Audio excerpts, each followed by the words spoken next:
lisez. Vous n'imaginez pas le plaisir que ça va vous procurer.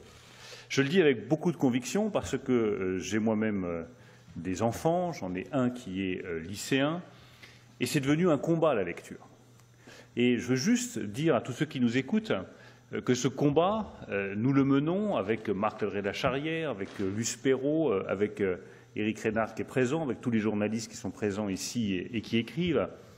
Ce n'est pas pour vous ennuyer, ce n'est pas pour faire des leçons de morale, ce n'est pas pour vous obliger à faire des activités qui seraient pénibles, c'est parce que, je le redis, la lecture est un immense plaisir, qu'elle va développer votre imagination, qu'elle va vous permettre de vous ouvrir à des mondes radicalement nouveaux dans lesquels vous ne seriez pas entré sans les mots, qu'elle va vous permettre de mieux comprendre qui vous êtes, de mettre des mots sur des choses que vous ressentez et que vous ne savez même pas de vous-même, et qu'une personne totalement inconnue, que vous n'avez jamais rencontrée, que vous n'avez jamais vue, que probablement vous ne verrez jamais et que vous ne rencontrerez jamais, vous soufflera à l'oreille, par les mots, dans le silence de la lecture, des choses que vous n'auriez jamais comprises sur vous si vous ne les aviez pas lues.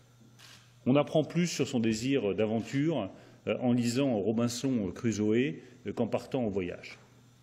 On apprend plus sur le désir et la jalousie qui peut animer le désir et qui est souvent à la base du désir en lisant Albertine retrouvée ou La prisonnière qu'en en faisant soi-même l'expérience. Et quand on souffre soi-même de jalousie parce qu'on aime quelqu'un qui ne vous aime pas ou qui est aimé par quelqu'un d'autre, eh bien, il suffit de lire Proust pour comprendre ce que c'est que ce sentiment, de mettre des mots dessus, et ces mots vont vous apaiser. Ces mots vont vous apaiser parce que vont vous faire comprendre que vous faites partie d'une collectivité qui ressent les mêmes choses et que vous n'êtes pas tout seul. Et c'est ça la singularité de la lecture. C'est que c'est une activité solitaire qui vous ouvre au reste du monde. Vous êtes seul et vous n'êtes jamais autant avec tous les autres que lorsque vous lisez un livre. Donc je le redis à tous ceux qui nous écoutent, à tous les jeunes qui nous écoutent, lisez, arrachez-vous aux écrans. Arrachez-vous aux écrans.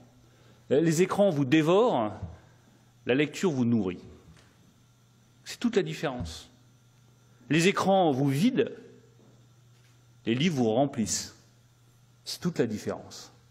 Alors évidemment que c'est un combat parce que l'écran c'est la facilité, on est capté, l'attention est captée, puis en plus ils sont tellement bien organisés, ça fera le lien avec les GAFA, qui savent vous donner, exactement comme on le fait pour les rats, des petits stimuli nerveux, toutes les 5 secondes, toutes les 10 secondes, qui vous obligent à continuer à rester scotché à votre écran. Mais malheureusement, ce n'est pas ça qui vous permettra de développer votre liberté. Et je termine par là parce que c'est aussi une conviction très forte chez moi. La littérature est une arme de liberté.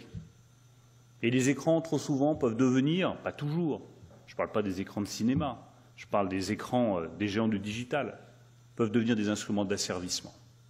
Vous pouvez être asservi dans votre consommation, dans votre comportement, dans vos pratiques, dans vos gestes, par des écrans qui sont formatés pour orienter votre pensée.